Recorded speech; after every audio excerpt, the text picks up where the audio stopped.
If you need to close your Target account, follow these simple steps to ensure the process is completed smoothly. Step 1. Sign into your account. Visit the Target website and log into your account using your email and password. Make sure you have access to the account you want to close. Step 2. Access account settings. Once logged in, navigate to the account section.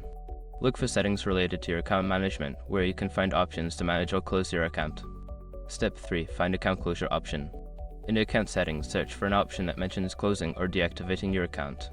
This may be listed under privacy settings or account preferences. Step 4. Follow closure instructions.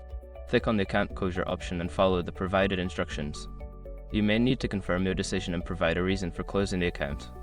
Step 5. Confirm closure. After completing the steps, you should receive a confirmation message or email indicating that your account has been successfully closed. Keep this confirmation for your records.